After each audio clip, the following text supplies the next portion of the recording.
Career को लेके confuse है। 10th के बाद क्या पढ़े, कौन सा स्ट्रीम बेहतर है, कौन से कोर्स में बेटर फ्यूचर है, किस स्ट्रीम में मैक्सिमम जॉब अपॉर्चुनिटी है, क्या 10th के बाद जॉब ओरिएंटेड कोर्सेज कर सकते हैं। आपके सारे सवालों का जवाब आपको इस वीडियो में मिलेगा। नमस्कार, मैं डॉक्टर प्रमिला कुमारी प्रजापति स्वागत करती हूँ आप सभी का प्रमिला की पाठशाला में। आशा करती हूँ कि आप सब अच्छे होंगे। बच्चों, इस वीडियो में मैंने ब्रीफली बताया है कि 10th के बाद आप कौन सा स्ट्रीम चूज़ कर सकते हैं और उस स्ट्रीम से रिलेटेड कैरियर ऑप्शंस क्या हो सकते हैं, उसके बारे में यहाँ पे डिस्कशन किया है। तो अगर आप इस चैनल पे नए हैं और अभी तक चैनल को सब्सक्राइब नहीं किया है तो सब्सक्राइब कर लीजिएगा। तो चलिए स्टार्ट करते हैं। तो बच्चों, 10th के बाद आपको 10+2 करना होता है। दैट मीन्स आपको 11th और 12th पढ़ना होता है। इसमें हम कोई पर्टिकुलर स्ट्रीम लेते हैं तो जनरली यहाँ पे 3 स्ट्रीम्स है। पहला होता है साइंस स्ट्रीम, दूसरा commerce and third arts and humanities. तो अगर आप मैथ्स में इंटरेस्टेड है, अगर आपको मैथ्स, बायोलॉजी, टेक्नोलॉजी और रिसर्च पसंद है तो आप साइंस स्ट्रीम चूज़ कर सकते हैं। यहाँ पे जो आपके सब्जेक्ट्स होंगे वो है physics, chemistry, mathematics and biology. इस कॉम्बिनेशन को हम पीसीएम कहते हैं अगर हम फिजिक्स, केमिस्ट्री, मैथमेटिक्स लेते हैं, और पीसीबी कहते हैं अगर हम फिजिक्स, केमिस्ट्री, बायोलॉजी लेते हैं। तो अगर आप साइंस स्ट्रीम चूज़ करते हैं तो आपको ये सब्जेक्ट्स लेने पड़ सकते हैं। साइंस स्ट्रीम से रिलेटेड जो कैरियर ऑप्शंस है वो है engineering, doctor, scientist, pilot, architect, data scientist, AI, robotics, pharmacy and biotechnology. तो साइंस सब्जेक्ट के पास मैक्सिमम कैरियर ऑप्शंस होते हैं। अगर आपको बिजनेस, फाइनेंस, नंबर्स और मैनेजमेंट में इंटरेस्ट है तो आप कॉमर्स स्ट्रीम को चूज़ कर सकते हैं। यहाँ पे जो आपके सब्जेक्ट्स होंगे वो है accountancy, business studies, economics, maths ले सकते हैं। मैथ्स ऑप्शनल है बट मैथ्स लेना यूज़फुल भी होता है, तो आप चाहें तो कॉमर्स में मैथ्स ले सकते हैं। इसके रिलेटेड जो कैरियर ऑप्शंस है वो है chartered accountant, company secretary, investment banker, business management, banking jobs, entrepreneurship and financial analyst. तो आप कॉमर्स सब्जेक्ट ले सकते हैं इंस्टीड ऑफ साइंस। अगर आपको क्रिएटिविटी पसंद है, आपके पास राइटिंग स्किल है, आपको सोशल स्टडीज़ एंड साइकोलॉजी पसंद है तो आप आर्ट स्ट्रीम चूज़ कर सकते हैं। यहाँ पे जो आपके सब्जेक्ट्स है वो है history, geography, political science, psychology, sociology, English, literature. ठीक है। इसके रिलेटेड जो कैरियर ऑप्शंस है वो है lawyer, journalist, psychologist, teacher, civil service में भी आप अप्लाई कर सकते हैं, डिज़ाइनर, सोशल वर्कर। तो ये सारे कैरियर ऑप्शंस आपके पास रहते हैं अगर आप आर्ट स्ट्रीम चूज़ करते हैं तो। नेक्स्ट, अगर आप 10+2 नहीं करना चाहते, आप डायरेक्टली 10th के बाद जॉब ओरिएंटेड कोर्सेज करना चाहते हैं तो यहाँ पे डिप्लोमा और स्किल कोर्सेज है।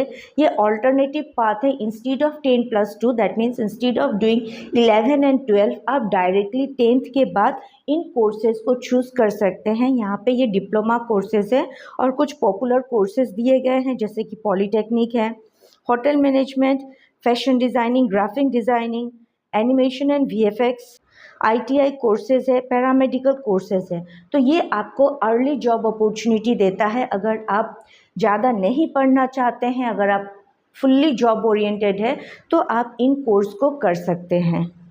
नेक्स्ट क्वेश्चन जो आता है कि why science is the safest choice. तो साइंस को सेफेस्ट चॉइस क्यों कहा गया है? देखिए, अगर आप साइंस लेते हैं और फ्यूचर में आपको साइंस नहीं पढ़ना है तो आप कॉमर्स या आर्ट्स में मूव कर सकते हैं। लेकिन अगर आप आर्ट्स लेते हैं और फिर साइंस लेना चाहते हैं तो आप मूव नहीं कर सकते हैं, आपको फिर से रिस्टार्ट करना पड़ेगा।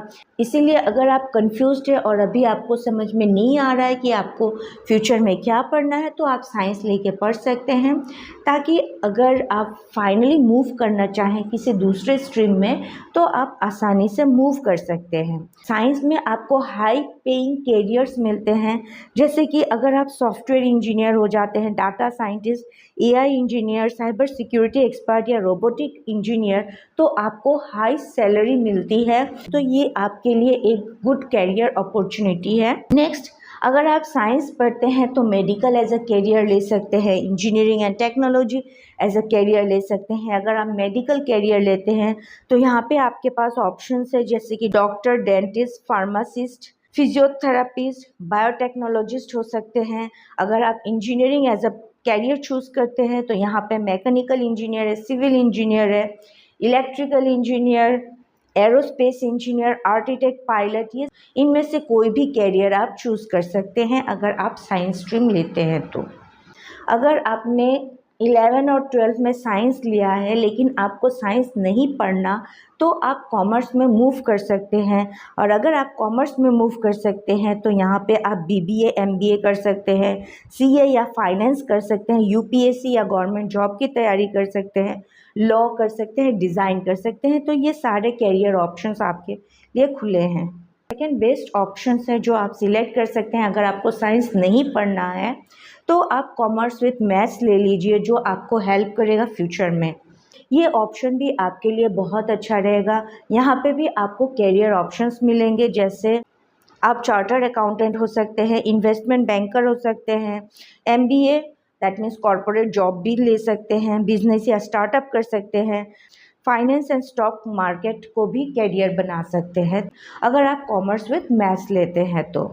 और थर्ड बेस्ट बात है, अगर आपको साइंस पसंद नहीं, अगर आपको कॉमर्स पसंद नहीं तो आप आर्ट्स ले सकते हैं।